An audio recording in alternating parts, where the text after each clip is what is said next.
Bonjour à tous, je suis ravi de vous accueillir à une petite centaine de mètres du très célèbre pont d'Avignon. Avignon qui ce week-end a lancé les festivités du 7e centenaire de l'arrivée des papes dans la ville. L'occasion dans Hors les Murs de découvrir ou redécouvrir cette histoire des papes à Avignon, une histoire passionnante puisque pendant près d'un siècle, Rome n'était plus à Rome mais ici au bord du Rhône. Une période historique qu'on ne connaît pas toujours très bien, qu'on associe souvent à une forme d'exotisme à la française où les papes étaient sous domination des rois de France. Et pourtant, ce séjour des papes à Avignon a profondément bouleversé et changé le visage de l'Église universelle, notamment sur le plan spirituel et sur le plan de l'organisation du Saint-Siège. C'est ce que nous verrons tout au long de cette émission. Pendant 52 minutes, nous allons partir dans le passé, mais également sonder le présent à la lumière de cet héritage exceptionnel pour mieux comprendre cette période des papes d'Avignon. Au menu de cette émission, comme d'habitude, une série de reportages et puis des grands entretiens réalisés par Philippine de Saint-Pierre, notamment avec le cardinal Paul Poupart, légat du pape pour cet anniversaire ici à Avignon, et puis monseigneur Jean-Pierre Quatennose qui est archevêque d'Avignon. On poursuit cette émission devant le Palais des Papes au cœur de la vieille ville d'Avignon. Comme le dit l'adage, là où est le pape, là est Rome. Mais pourquoi et comment les papes ont-ils quitté la ville éternelle pour arriver ici à Avignon? Tout commence par une gifle sur fond de querelle politique entre le pape Boniface VIII et le roi de France, Philippe IV le Bel. Nous sommes dans les premières années du XIVe siècle. Voyez les explications dans cet extrait de documentaire. Le roi de France admet difficilement le pouvoir du pape. Philippe IV le Bel est excommunié pour avoir indûment perçu un impôt sur le clergé. Il envoie un ambassadeur auprès du pontife. Lors d'une rencontre houleuse à Anagni, Boniface VIII est souffleté par l'envoyé du roi. Le successeur de Boniface VIII, Benoît XI, devant les troubles violents qui secouent Rome, doit s'enfuir pour Pérouse. Il y meurt en 1304, probablement empoisonné. Malgré une majorité de cardinaux italiens, le conclave réuni sur place met 1 an pour élire finalement un pape français, Clément V. L'histoire de la papauté bascule ce jour-là. Clément V fixe son couronnement à Vienne au bord du Rhône en terre d'Empire. Sous la pression de Philippe le Bel, il se fait finalement couronner à Lyon en terre de France et renonce à retourner en Italie devant l'insécurité persistante qui y règne. Donc lorsque Clément V est élu pape, il n'a pas de préférence marquée pour telle ou telle ville. Il va commencer son règne par un long voyage qui va le conduire de Poitiers à Cluny, etc. Donc il va itinérer beaucoup avec la fameuse curie qui l'entoure, la cour pontificale. Et ce faisant, il reprend là une tradition peut-être entre guillemets, mais en tout cas un état de fait qui était celui des papes du XIIIe siècle. Il faut se souvenir que pendant tout le XIIIe siècle, les papes successifs ont très peu résidé à Rome, dans la ville éternelle, parce que c'est une ville qui était finalement assez peu sûre. Clément V, finalement, se situe parfaitement dans cette tradition d'itinérance de la papauté et de la cour pontificale.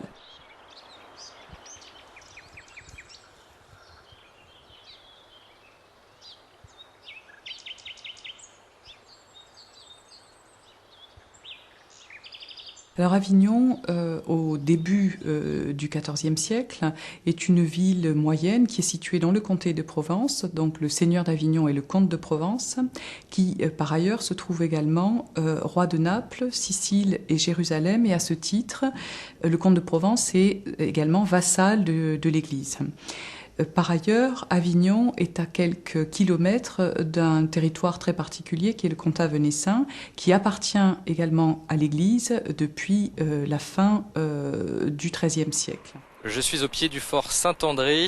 Ici, à l'époque, au XIVe siècle, nous sommes sur les terres du royaume de France, des terres qui font face à la ville d'Avignon que vous voyez juste derrière moi avec le palais des papes. Alors Avignon est synonyme d'une papauté 100% française puisque 7 papes vont se succéder.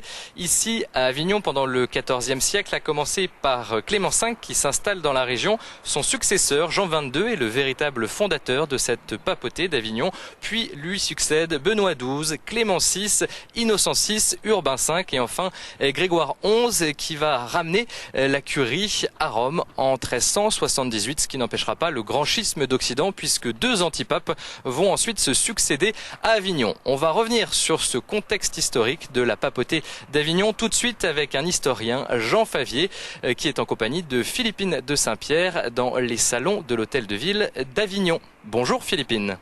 Bonjour David, bonjour à tous. Jean Favier, bonjour. Bonjour. Vous êtes un historien médiéviste célèbre. Alors j'imagine que cet anniversaire vous intéresse, vous qui avez publié encore récemment en 2006 Les papes d'Avignon chez Fayard. Et il y a quelques décennies, je faisais ma thèse sur des papes d'Avignon, mais ceux de la fin, ceux de l'époque du schisme. Et on sait aussi que le règne de Philippe le Bel vous intéresse particulièrement. En effet. Alors, quand les papes arrivent ici en Avignon et s'installent avec le temps, le premier n'avait manifestement pas l'intention de s'installer, mais son successeur, Jean XXII, va commencer, avec le souhait de retourner à Rome, à tout de même se fixer ici en Avignon. Est-ce que ça change la vie de la région? Il y a 2 phénomènes qui sont liés. Jean XXII développe la fonction de capitale. C'est-à-dire qu'il crée une administration centrale de l'Église beaucoup plus lourde que par le passé. Il crée des organes, où il développe des organes qui existaient, judiciaires, financiers, administratifs, etc. Et par conséquent, quand on développe des fonctions de capitale, avec ce que cela suppose de personnel, de visiteurs, parce que quand vous développez une justice, il y a les juges, puis il y a les justiciables qui viennent. Bon, quand on développe cette fonction, inévitablement, le monde du gouvernemental est infiniment moins mobile. On ne peut pas transporter un millier de personnes comme on pouvait emmener en voyage permanent 50 ou 100 personnes. Le phénomène n'est pas propre à la papauté. C'est à la même époque que se développe une très lourde fonction gouvernementale en France, en Angleterre, en Aragon. Et j'attire votre attention sur le fait que le palais de la Cité à Paris est construit quelques 2 décennies avant qu'on entame la construction du palais des papes à Avignon. Donc, ça n'est pas un coup d'État, si je puis dire, du pape Jean XXII que de dire je vais alourdir l'Église, alourdir le gouvernement de l'Église et donc le rendre plus stable, par conséquent beaucoup moins mobile. C'est dans la nature des choses, ce sont les phénomènes qui s'alourdissent. C'est la nécessité de gouverner qui se complique. Alors, j'imagine que, du coup, la physionomie de la ville change, sa vie quotidienne aussi. Qu'en est-il pour les Avignonnais? La physionomie de la ville, vous avez raison de le dire, que dès lors que s'installe de manière un peu durable, je veux dire à partir de Jean XXII, puisque Clément V, vous l'avez dit madame, s'établit à Avignon parce que c'est commode pendant le temps du concile, et à la fin du concile, c'est un homme qui commence d'être âgé, il se trouve bien là où il est. Mais il n'était pas décidé de rester à Avignon. Jean XXII fait tout ce qu'il faut pour rester à Avignon. Mais de ce fait, ça bouleverse la physionomie de la ville. Tous ces cardinaux qui à Rome vivaient dans leur palais, ou dans leur résidence, à Rome ou ailleurs. Je rappelle que les papes du XIIIe siècle ont été plus souvent à Viterbe ou à Pérouse qu'ils n'étaient à Rome même. Et dès lors que tous ces cardinaux s'établissent, ils vont construire ou acheter et embellir ce qu'on appelle des livrets, c'est-à-dire des hôtels particuliers. De moindres personnages vont également avoir leur demeure. Mais quand des personnages d'un certain niveau, comme ceux-là, des cardinaux, des archevêques, des chefs de service de l'administration pontificale s'établissent, ils deviennent un marché. Et par conséquent, vous avez toutes sortes de gens qui vont vivre autour de la cour pontificale parce qu'elle est un lieu de consommation. Il faut se nourrir, il faut se vêtir, il faut tenir un certain faste, il faut tenir un certain niveau. Donc, c'est un marché de consommation de haut niveau, j'allais dire de pouvoir d'achat élevé. Et puis, vous avez toute la chrétienté qui va venir. Bien sûr, pas tous les fidèles. Les fidèles, ils ne viennent pas voir le pape. Mais les prélats, les évêques, les princes qui ont des affaires à négocier. Ça va donner une ampleur économique à la ville d'Avignon. Alors, Avignon, à cet égard, gagne beaucoup d'une position géographique qui est non pas exceptionnelle, mais de très haute qualité. Sur les routes rhodaniennes, le Rhône, c'est un fleuve navigable. Les routes qui convergent sur Avignon ne sont pas créées par les papes. Les papes, c'est peut-être l'une des raisons d'ailleurs de ce choix. Avignon, c'est un site commode. Je rappelle que Avignon est quand même très commodément relié à l'Italie par l'école. Alors, je voudrais attirer votre attention sur quelque chose qui a beaucoup contribué à la fortune d'Avignon à l'époque. C'est qu'Avignon est infiniment plus central en Europe que n'était Rome. Parce qu'il n'y avait que les Italiens à considérer qu'on allait commodément à Rome. Les autres devaient passer les Alpes. Tandis que maintenant, les Italiens sont les seuls à devoir passer les Alpes.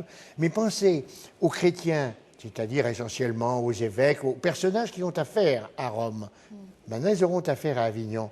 Mais pour venir d'Angleterre ou d'Écosse, pour venir de Scandinavie ou d'Allemagne ou de Flandre, pour venir de France, bien entendu, ou pour venir d'Aragon, c'est plus commode. Et les Aragonais, même quand ils viennent en bateau, il est plus facile de venir de Barcelone à Marseille que de venir à Civitavecchia. Donc, par conséquent, vous avez une convergence qui va s'accompagner d'une convergence financière. Quand des gens d'un certain niveau, j'emploie délibérément cette locution, pour ne pas dire uniquement les gens qui ont de l'argent, ce sont aussi des gens qui ont des besoins d'affirmer leur présence, d'affirmer leur paraître. Quand ces gens-là convergent et qu'ils savent qu'ils vont trouver leurs semblables, là vous avez une convergence financière. Alors, le tout fait qu'Avignon change parce que, vous voyez, Avignon se peupler de toute une population qui n'est pas originaire de la région.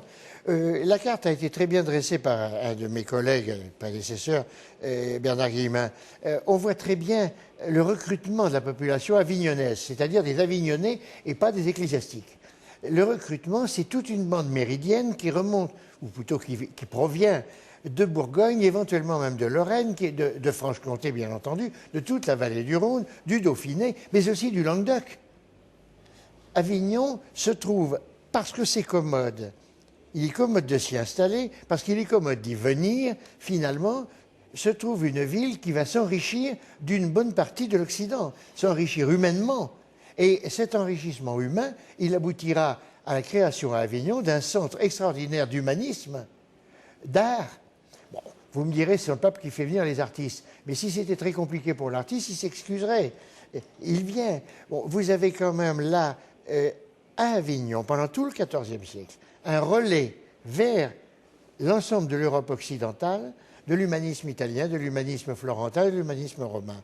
Ça n'est pas rien. Madame le maire d'Avignon, en ce jour anniversaire, rappelait combien la ville doit à cet épisode des papes d'Avignon dans son rayonnement, dans même ce qu'elle est encore aujourd'hui. Ça a duré, parce que tout à l'heure, j'entendais les allocutions à cette continuité. La période où, à Avignon, la présence pontificale est assurée par un vice-légat, ce vice-légat est un grand personnage de l'Église.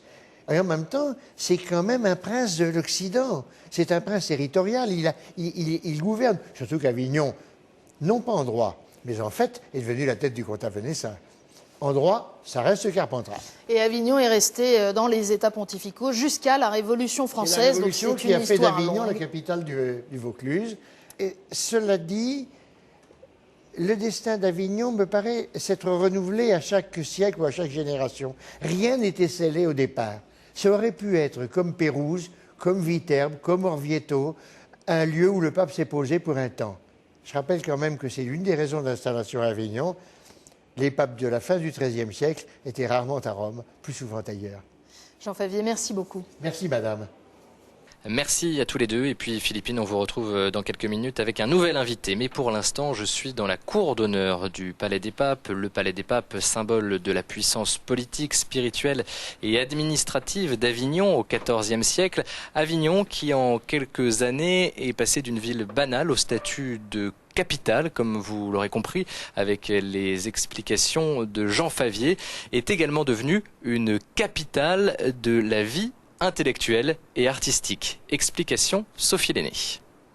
Capitale politique, religieuse ou bien encore administrative, Avignon est aussi au XIVe siècle, grâce à la présence des papes, un grand centre artistique et culturel. En effet, riches et soucieux de leur prestige, les papes et les cardinaux sont de généreux mécènes et attirent savants et érudits. Les papes, mais aussi les cardinaux ou les principaux abbés de la région, font travailler pour eux à la fois des artistes, donc des architectes qui vont leur construire, soit le palais des papes, soit leur résidence, soit les résidences secondaires dans le comtat vénessin, par exemple. Des artistes qui vont peindre dans leur chapelle. Le plus célèbre d'entre eux, Matteo Giovannetti. Appelé par le pape Clément VI, il devient le peintre officiel en 1346 et dirige des peintres de toute l'Europe chargés de décorer les nouvelles salles du palais pontifical. Dans ces nouveaux appartements, le pape Clément VI commande un décor naturaliste inédit à des peintres demeurés inconnus, qui représentent avec beaucoup de réalisme une sombre forêt et les multiples façons de chasser et de pêcher. Les papes ne négligent pas les lettres. Au fil des années, la bibliothèque pontificale s'enrichit de magnifiques manuscrits. Près de 2650 volumes sont recensés et toutes les sources anciennes disponibles s'y trouvent. C'est la principale bibliothèque de l'Occident où beaucoup de savants vont consulter des ouvrages qu'ils ne trouvent pas ailleurs. Parmi eux, le poète Pétrarque. Bien qu'hostile à l'exil avignonnais de la papauté, il séjourne au palais où il a des amis érudits parmi les cardinaux. Le jeune François Pétrarque est employé par le pape à Avignon pour rechercher des textes inédits de Cicéron. Cicéron, il n'était pas chrétien, mais c'est la référence en latin, et donc il faut que Avignon, capitale pontificale, soit la première ville culturelle d'Europe aussi. Et la première ville culturelle d'Europe, à cette époque où on est pratiquement déjà dans la Renaissance, c'est d'avoir la meilleure bibliothèque et d'avoir accès aux principaux textes latins de l'Antiquité. Avignon a été aussi une capitale culturelle par ses bibliothèques, mais aussi par une université, alors qui avait été fondée à la fin du XIIIe siècle, donc avant même que les papes s'y installent, mais qui était une petite structure. Cette structure s'est bien sûr beaucoup développée, et notamment dans les études juridiques. Toute cette activité juridique et administrative attire un grand nombre d'étudiants venus travailler le droit canonique à l'ombre du palais des papes, afin de puiser la science juridique aux bonnes sources, et surtout pour se rapprocher du pouvoir dans l'espoir d'y pousser les portes d'entrée des meilleures carrières. Ainsi, en étant un exceptionnel creuset artistique et intellectuel, Avignon devient un des premiers foyers d'humanisme et une source d'inspiration pour de nombreux princes de la Renaissance. Je suis monté tout en haut du Palais des Papes sur la terrasse qu'on appelle la terrasse des grands dignitaires. Le Palais des Papes est un chef-d'œuvre architectural qui a été agrandi au fil des années par les différents papes. Un chef-d'œuvre qui est aujourd'hui le plus grand palais gothique au monde. Il attire chaque année 650 000 visiteurs. Que représente-t-il aujourd'hui? Élément de réponse avec l'abbé Breillet, qui est le curé de Carpentras, mais également un fin connaisseur de ce Palais des Papes. Il est en compagnie de Philippine de Saint-Pierre dans la salle du Grand Tinel. Alors, Père Daniel Breillet, bonjour. Bonjour. Vous êtes curé doyen de Carpentras, vous êtes chanoine, vous êtes aussi en charge de la commission d'art religieux. On est ici au cœur du Palais des Papes, dans cette cité d'Avignon. Pour l'amateur d'art religieux, j'imagine qu'on cherche à trouver les sources de tout ça, à savoir d'abord pourquoi est-ce qu'on est là, pourquoi est-ce qu'il y a un tel palais ici? Si vous voulez, on a fait une ascension pour venir au palais. Le palais est établi sur une dent rocheuse et nous savons que cette dent rocheuse était protégée des inondations du Rhône et qu'au 5e siècle, l'on sait qu'il y avait déjà une église dédiée à la Vierge. Et puis l'évêque vit évidemment en ce lieu et il construit sa maison tout de suite à côté de la cathédrale. Alors quand l'évêque devient pape, c'est exactement ça, vous avez tout à fait raison, c'est que Jean XXII, plutôt Jacques II, qui était évêque d'Avignon, est élu pape en 1314. Étant évêque d'Avignon et étant élu pape, il reste ici, il reste chez lui, puisque les difficultés romaines n'étaient pas résolues. Donc il va utiliser le palais épiscopal qu'il va réaménager. Et puis, il y aura toujours un souci des pontifes avignonnais de retourner à Rome. Alors, on arrive après Jean XXII, Père, à deux grands papes bâtisseurs. Exactement. Nous sommes chez eux d'une certaine manière. Il y a le palais vieux, Et le palais neuf. Voilà, alors, un petit mot sur ces deux grandes étapes. Alors, le palais vieux, c'est Benoît XII qui va le construire. L'église commence à bien s'implanter sur Avignon. Il y a eu réforme de la curie. On met en place tout un système financier. Il demande que les archives de l'église romaine se retrouvent ici. Et donc, il entreprend la construction d'un palais, puisqu'il ne peut pas retourner à Rome.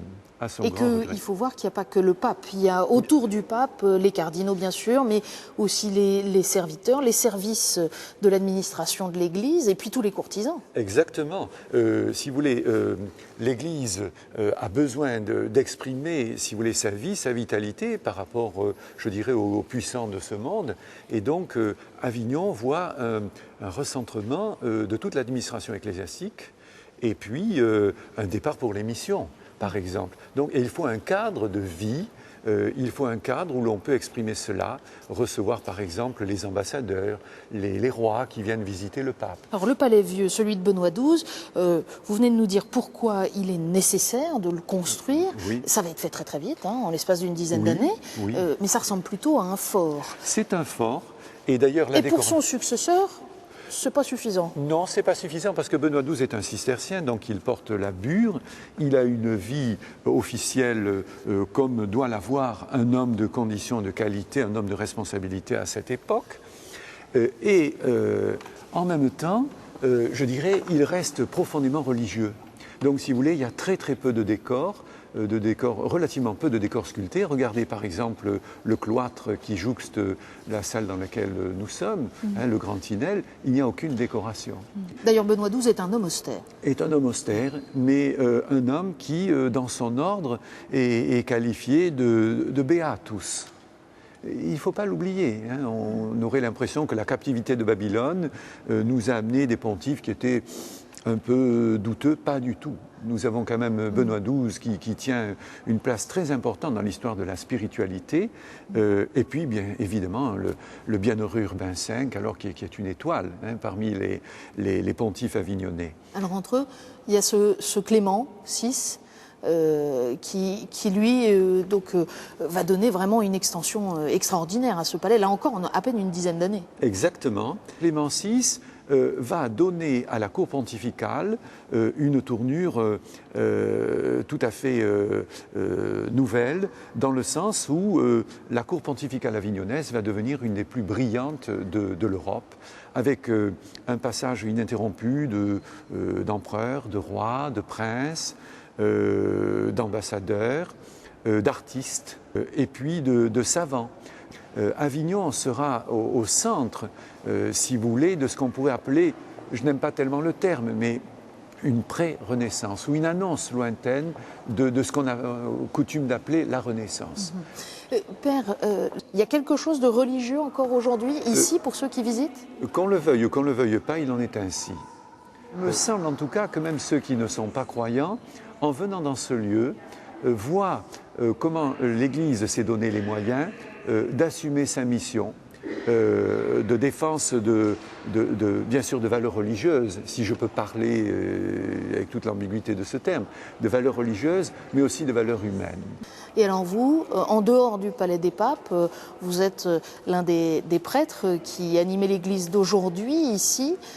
Cette période de l'histoire, elle est encore vivante, c'est un héritage vivant pour l'Église ? Oui, parce que si le comte venait saint, par exemple, mon église cathédrale de Carpentras, c'est pas que je suis évêque, c'est que j'aime mon église. Eh bien, si elle est aussi riche encore de patrimoine, malgré les saccages de la Révolution, eh bien, je crois que c'est finalement en écho, c'est une conséquence de cette présence pontificale à Avignon. Pendant 70 ans, avec les deux papes, non pas les antipapes, nous n'aimons pas ce terme ici, parce qu'il n'est pas juste, mais les papes du schisme. C'est difficile de savoir qui est l'anti et qui est le pape mais dans nous cette les histoire. aimons bien et nous les citons avec respect. En tout cas, si vous voulez, les papes ont lancé un mouvement qui a duré pratiquement jusqu'à nos jours. Vous voyez, évidemment, ce qui est emblématique, c'est la présence du festival depuis 1947 dans ces lieux. Hein. Et pourtant, on n'a pas l'impression que ce soit vraiment un événement ecclésial, voire spirituel. Non, mais c'est l'Église qui a quand même donné le cadre, le lieu, les moyens. Et même, si vous voulez, la personnalité si particulière, si magnifique d'Avignon vient de cette période pontificale. D'où vient ce goût de l'érudition ? D'où vient le fait que, si vous voulez, le parfait honnête homme, l'humanisme, prendra, au sens non évalué du terme, hein, au sens plénier du terme, c'est-à-dire un homme qui prend toutes ces dimensions sans omettre la dimension spirituelle, la dimension religieuse. D'où vient que cet esprit humaniste a tant pris à Avignon, avec fondation de bibliothèques, je crois que ça vient à l'origine de cette présence pontificale ici. Père Bréhier, merci beaucoup. Je vous en prie. Merci à tous les deux. Je suis maintenant en train de gravir les marches de l'escalier d'honneur de ce Palais des Papes, le Palais des Papes qui, à l'occasion de ce 700e anniversaire, a ouvert ses portes gratuitement au public le temps d'un après-midi. Reportage. Ainsi, les visiteurs sont invités à déambuler dans les majestueuses salles qui recèlent de nombreux trésors. L'arrivée des papes à Avignon, c'est quand même un événement qui est venu bouleverser littéralement le destin de cette petite ville du sud de la France, qui comptait 8000 habitants quand les papes sont arrivés, qui en comptait 80 000 quand ils en sont partis. C'est dire l'influence que cet événement historique a eu sur notre cité. Pour nombre d'entre eux, c'est l'opportunité de découvrir les portraits de ces papes qui ont placé cette ville sur la voie d'une destinée exceptionnelle. Des représentations qui ne laissent pas de marbre et suscitent de nombreuses réflexions. Ils ont des beaux habits et ils font toujours des têtes bizarres. Pour d'autres, cette promenade entre les murs de la résidence pontificale leur permet de parfaire leur connaissance. Je connais par cœur, c'est bien fait. Bon, il y a un peu, c'est en ruine un peu. C'est en ruine.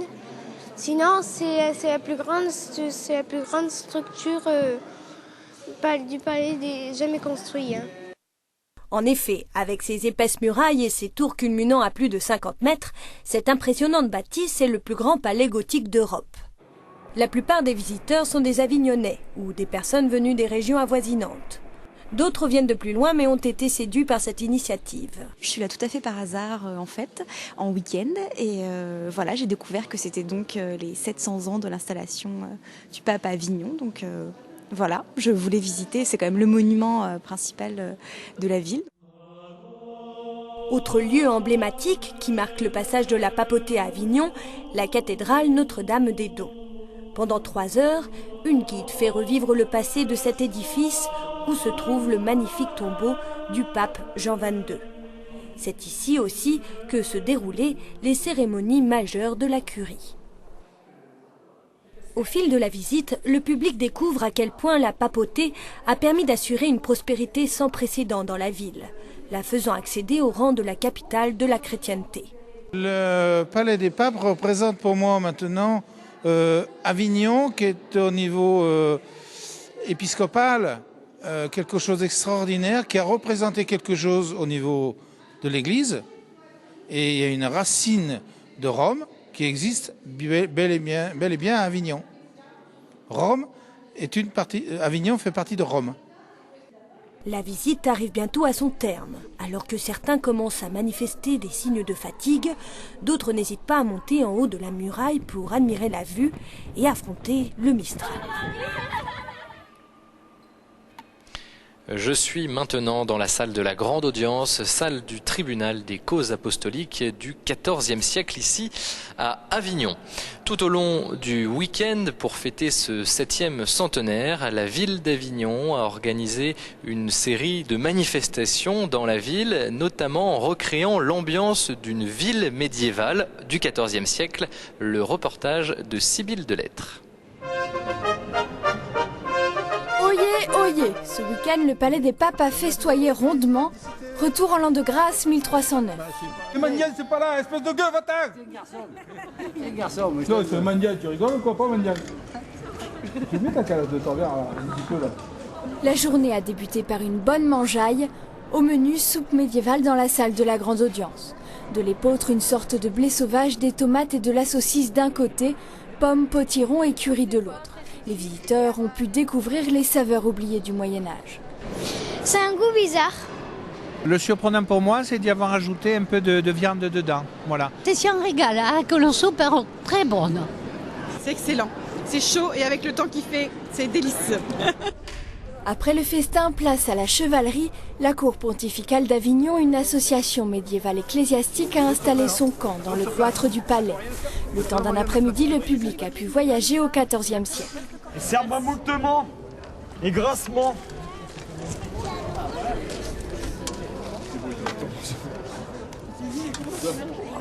La verdure, si vous voulez, vous avez de la verdure des champs là.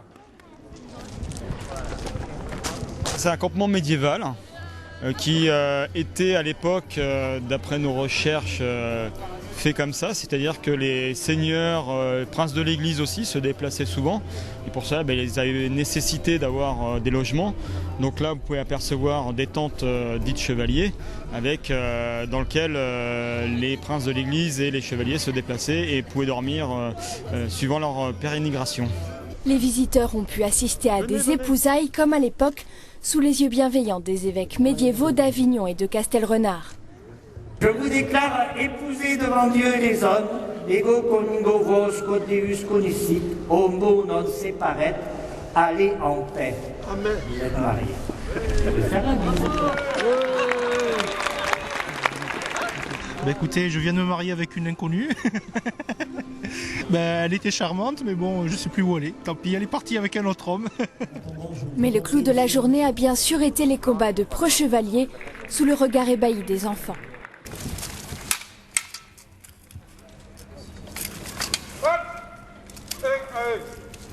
Ils se battaient comme des fadas là. Au début on se rend pas compte et puis après quand on regarde là super. Et le moins que l'on puisse dire, c'est que le public a été conquis. Tous ont été véritablement transportés 700 ans en arrière. On s'y croit vraiment. On s'y croit vraiment.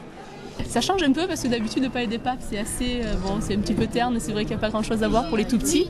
Et là vraiment aujourd'hui ils prennent du plaisir à la visite et c'est vrai que pour nous c'est bien aussi parce que ça les occupe et ils sont ravis. Un voyage dans le passé qui a permis aux visiteurs de s'imaginer ce qu'était Avignon à l'arrivée de Clément V. Adieu et à bientôt. Retour dans la cour d'honneur du Palais des Papes, juste derrière moi. Au-dessus, vous voyez la loggia du Palais des Papes. C'est de ce balcon que les papes donnaient leur bénédiction à la foule et aux fidèles rassemblés dans cette cour. Alors, preuve de l'importance de ce 7e centenaire de l'arrivée des papes à Avignon, la présence d'un représentant, d'un légat de Benoît XVI. Il s'agit du cardinal Paul Poupart qui était là ce week-end. Le cardinal Paul Poupart, un cardinal français qu'on retrouve tout de suite en compagnie de Philippine de Saint-Pierre dans la salle du Grand Tinel. Éminence, bonjour. Bonjour. Le pape Benoît XVI vous a nommé son envoyé spécial pour la commémoration du 700e anniversaire des papes en Avignon.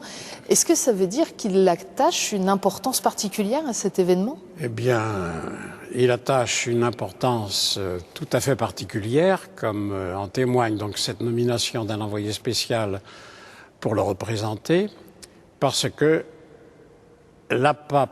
la papauté, les papes en Avignon, ça représente une page d'histoire singulière. Et je crois qu'en faisant ce geste, Benoît XVI a voulu montrer la continuité de la papauté. Parce que, pour le dire d'un mot, les papes étaient à Avignon, mais c'était toujours le pape de Rome.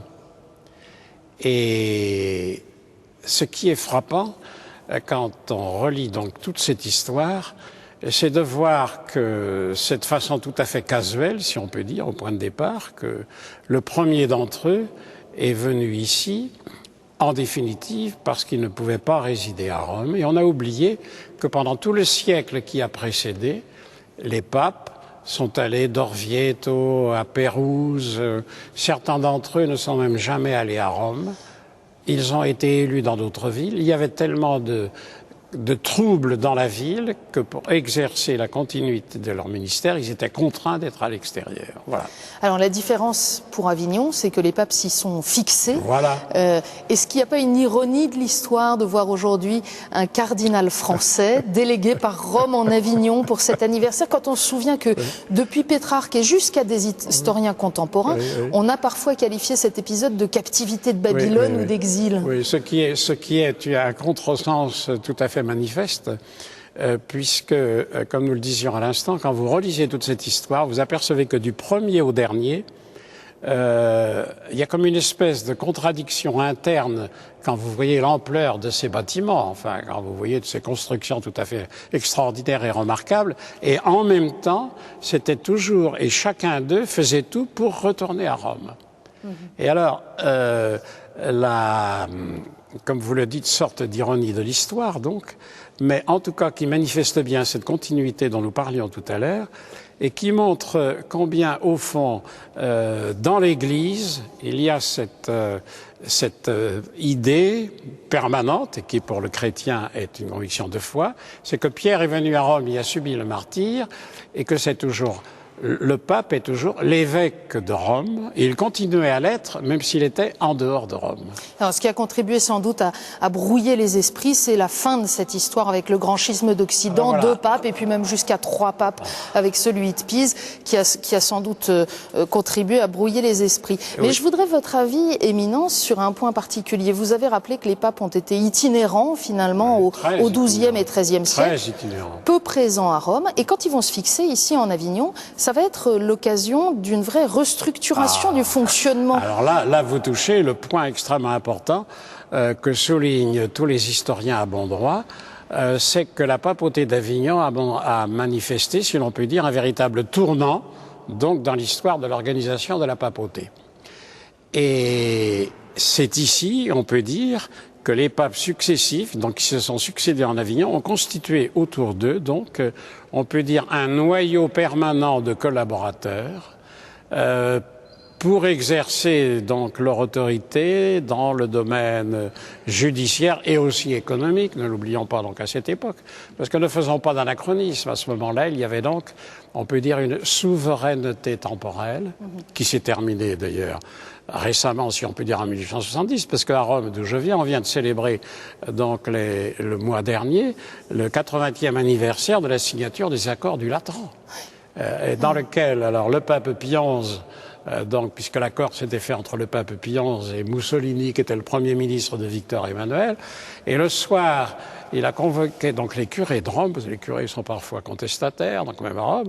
Il s'est auto-justifié, si l'on peut dire, devant eux, en disant qu'il avait voulu le minimum de territoire pour pouvoir poser les pieds. Et la veille, au désespoir des secrétaires d'ailleurs, il avait de sa main rayé toute une partie de la ville de Rome qui lui était donnée avec ce mot historique. Nous ne voulons pas avoir de grève de tramway dans nos États, comme vous savez. Dont le Trastevere notamment, qui aurait pu se retrouver dans le Vatican. Et c'est pour dire donc que cette histoire a connu toutes sortes d'avatars et que le véritable changement, donc, simplement de 80 ans. Voilà. Alors, une dernière question, Éminence. C'est l'organisation, au fond, de la curie romaine, d'une certaine manière, des services autour du pape. Les services de la curie romaine.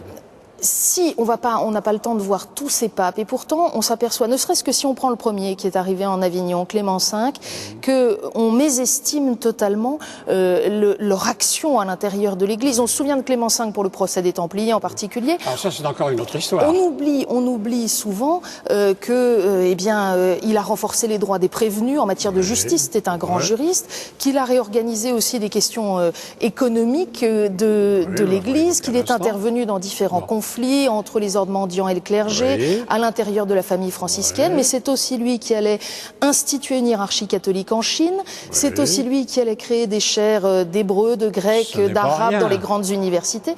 Est-ce que ça veut dire... Et puis c'est lui qui a institué officiellement la fête Dieu, dont on sait qu'elle allait marquer la vie de l'Église. Ce sont des papes qui ont compté spirituellement et au plan ecclésial. Et qui ont beaucoup compté, et vous l'aurez peut-être noté donc dans la lettre autographe que le pape Benoît XVI m'a envoyé pour me nommer son envoyé spécial, il insiste sur l'importance que cette tranche d'histoire a eue donc de la papauté pour l'Église, et il cite en particulier la tenue du Concile de Vienne, la canonisation de saint Thomas d'Aquin, l'importance du culte de Saint-Pierre, l'accroissement de la piété populaire, et vous venez de le dire, du culte public du Saint-Sacrement, manifesté, il le dit explicitement, à travers les rues et les places de la cité.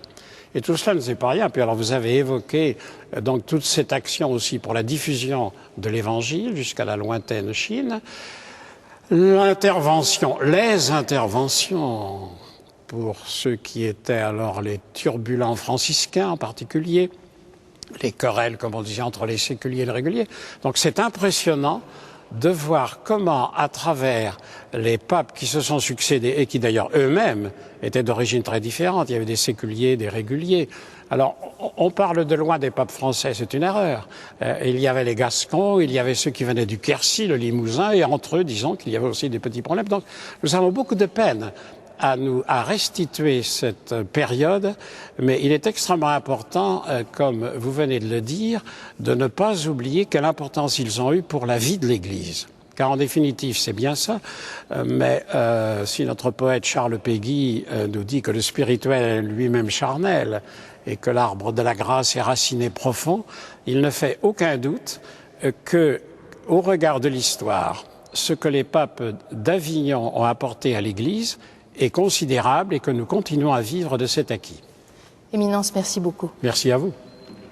Voilà, j'ai quitté le Palais des Papes pour venir ici sur le parvis de la cathédrale Notre-Dame-des-Dons qui jouxte le palais. On va retrouver tout de suite le cardinal Paul Poupart qui a présidé dimanche une messe d'anniversaire, messe qui a été célébrée juste derrière moi dans la cathédrale.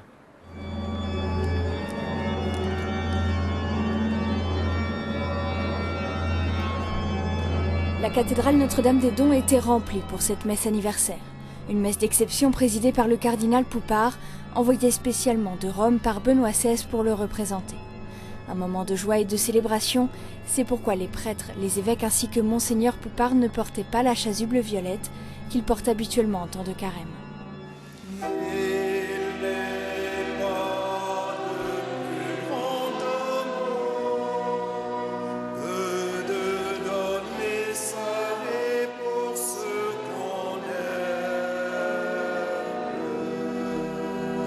Une célébration eucharistique en hommage à la papauté.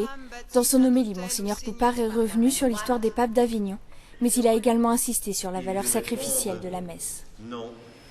Les royautés se sont clairsemées, les empires se sont disloqués, les États pontificaux ont disparu, mais l'Église demeure. Et c'est pour le Saint-Père, pour ses prédécesseurs d'Avignon, et pour leur successeur Benoît XVI aujourd'hui, que nous offrons le saint sacrifice de la messe de Jésus Sauveur. Aux côtés du cardinal Poupart, Monseigneur Catenoz, archevêque d'Avignon, très touché de la présence d'un légat du pape. L'Église d'Avignon reste attachée d'une manière spéciale au successeur de Pierre, et nous vous demandons de le redire au Saint-Père. Je voudrais également vous remercier d'avoir accepté cette tâche et vous assurer de notre prière à tous, à toutes vos intentions.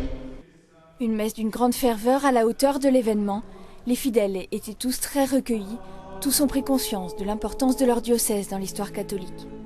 Une célébration tout à fait à sa place, à la fois avec la solennité, la grandeur et la solennité et la simplicité. Non, c'était vraiment très bien. C'était certainement un événement qu'on n'a vu qu'une fois dans sa vie. C'est un événement important pour tout le diocèse, pour l'Église en Avignon, et moi, en tant que paroissienne, j'ai beaucoup apprécié, oui. C'est une grande joie, une grande action de grâce aussi avec les quelques confrères qui ont pu venir. Évidemment, on pense à tous ceux qui nous sont unis par la pensée et la prière et qui étaient ce matin pour les messes dominicales en paroisse. Cette célébration a marqué le début des festivités de cette année anniversaire, 700 ans après l'installation de Clément V, ici, en Avignon.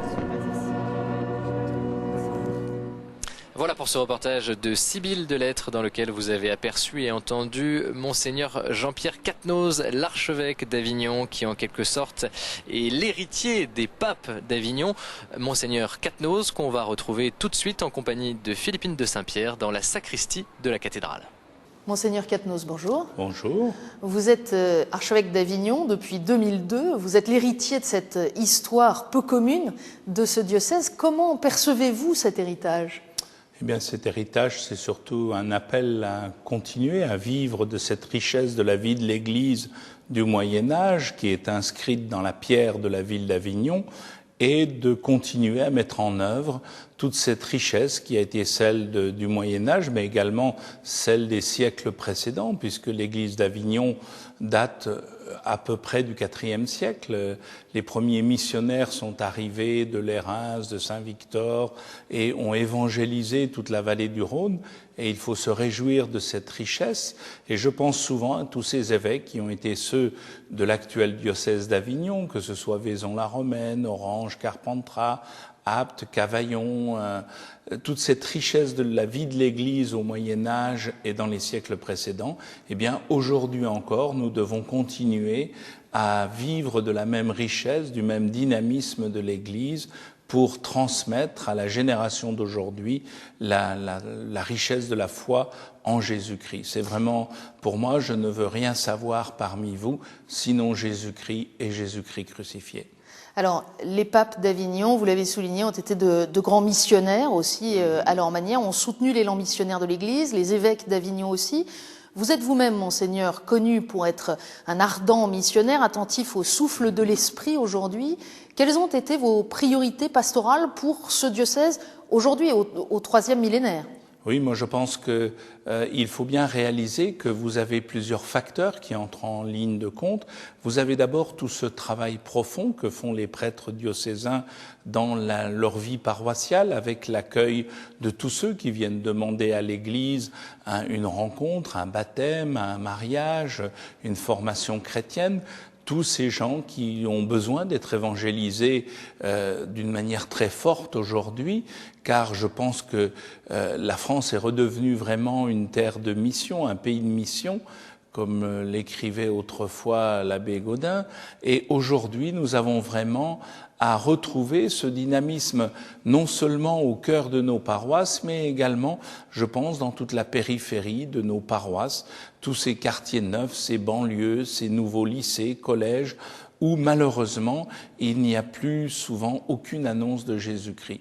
Donc comment retrouver à tous les niveaux de la vie de notre Église ce dynamisme vital qui se vit déjà à travers les paroisses, mais également à travers les communautés religieuses, qui malheureusement, depuis quelques années, on sent bien que de nombreuses communautés quittent le diocèse, et c'est pourquoi j'essaye aussi de faire venir d'autres communautés pour répondre à ce besoin de vie, de dynamisme de l'Église aujourd'hui encore. Dans l'esprit de la nouvelle évangélisation, comme Jean-Paul II nous y avait appelé. Avec quand même, je pense, à la nuance que Benoît XVI a apportée dès le début de son pontificat, en disant ce n'est pas simplement une nouvelle évangélisation, nous sommes revenus à une première annonce, une première évangélisation, et je pense vraiment que à ce niveau de première évangélisation, eh bien, il faut vraiment que tous les baptisés, non seulement les prêtres, mais tous les baptisés puissent participer à cette première annonce et retrouvent le dynamisme de leur grâce baptismale. Je pense que la question de fond, c'est comment redonner à tous les laïcs de notre diocèse ce dynamisme missionnaire qui est lié à la grâce baptismale, à la présence du Christ au plus profond d'eux-mêmes.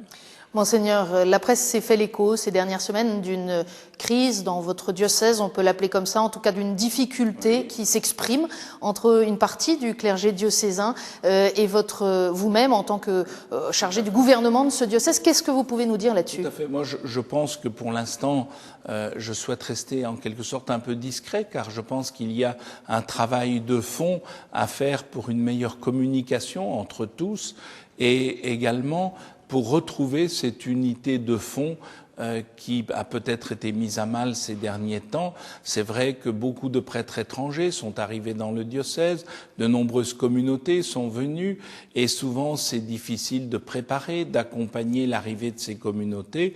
Et je pense que là, de mon côté, il y a vraiment un effort à faire pour une meilleure communion entre tous, avec tous les prêtres diocésains qui vivent, j'allais dire, avec beaucoup de force à la base de la vie de nos paroisses et qui ont besoin d'être certainement davantage écoutés, davantage partie prenante de l'ouverture de notre Église à des forces venues d'ailleurs pour nous aider. Ayant personnellement vécu 15 années en Afrique, je pense que j'ai été habitué à rencontrer des presbytériums qui étaient formés de gens venus du monde entier pour évangéliser l'Église du Tchad ou celle du Burkina Faso autrefois, ou même encore la présence chrétienne dans l'Algérie d'aujourd'hui. Et je pense que vraiment il faut que notre Église retrouve, comme beaucoup de diocèses de France, sa vitalité profonde. Je suis frappé de voir comment de nombreux missionnaires sont partis du Vaucluse, comme de beaucoup de diocèses de France, pour évangéliser le monde entier dans les siècles précédents. Eh bien, aujourd'hui, nous ne devons pas avoir honte de faire appel à des gens venant de l'extérieur, mais il faut certainement mieux les intégrer. Et je pense que la leçon de la crise de croissance que nous traversons aujourd'hui est vraiment un appel à mieux vivre en communion les uns avec les autres. Je pense notamment, on devrait mettre en place dès cette année une session d'accueil de tous les étrangers pour leur permettre de découvrir la richesse de notre Église provençale et en même temps pour permettre aux prêtres du diocèse de les connaître, de les apprécier, de les intégrer dans la vie de leur paroisse ou de leur doyenné. Monseigneur, merci pour ces éclaircissements. On arrive, nous, au terme de cette grande émission dans quelques minutes. Qu'est-ce qu'on peut souhaiter 700 ans après l'arrivée de Clément V en Avignon? Qu'est-ce qu'on peut souhaiter pour le diocèse d'Avignon en 2009? Moi, je pense, comme pour toute l'Église universelle, que Jésus-Christ soit connu, aimé, et surtout que la bonne nouvelle de l'Évangile puisse atteindre tous les hommes et femmes du Vaucluse d'aujourd'hui. Merci, Monseigneur. Merci à vous tous. Merci Philippine, ainsi s'achève ce Hors les murs à Avignon. Il me reste à remercier le diocèse d'Avignon pour son accueil, en particulier le père Waro. Et puis bien sûr, si vous voulez en savoir plus sur cette histoire passionnante des papes d'Avignon, n'hésitez pas à venir ici sous le beau soleil de Provence. Le mois prochain, Hors les murs se déplacera au Mont-Saint-Michel. À très vite sur KTO.